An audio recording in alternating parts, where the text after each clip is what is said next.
আওয়াজ হয়, বাচ্চার আওয়াজ হয়, সুস আওয়াজ হয়, গড়গড় শব্দ হয়, এটা খুবই কমন। সন্ধ্যার পরে বেশি হয় না আগে?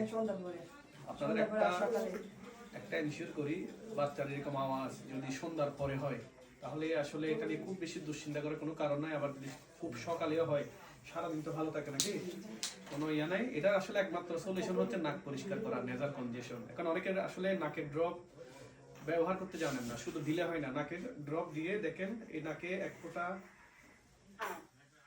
এই নাকে এক ফোঁটা দেওয়ার পর এই দেখেন একটু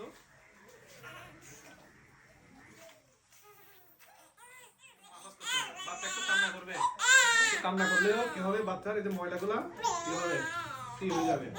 আর যদি সাকার বল থাকে, আপনার এটা দিয়ে কি করবেন, আস্তে আস্তে করে ময়লাগুলা নিয়ে আসতে হবে। আরেকটা কাজ আছে, আমার কাছে সুতির কাপড় নাই, একটা টিস্যু পেপার, কেমন নসল দিয়ে দেখেন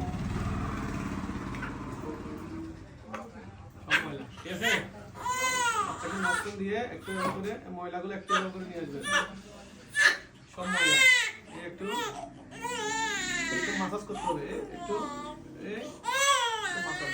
বাচ্চা একটু কান্না করলেও, ডিসকমফোর্ট ফিল করলেও এই নিয়মে দিতে হবে, শুধু ড্রপ দিলে হবে না।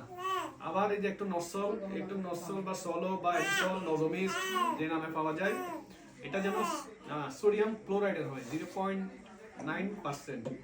বাচ্চাকে দিয়ে একটু একটু করে কি করতে হবে, একটু একটু করে দেখেন, দেখছেন ময়লা, সব ময়লা দেখেন, কতগুলো ময়লা পাই। এটা হচ্ছে আপনার কি করতে হবে,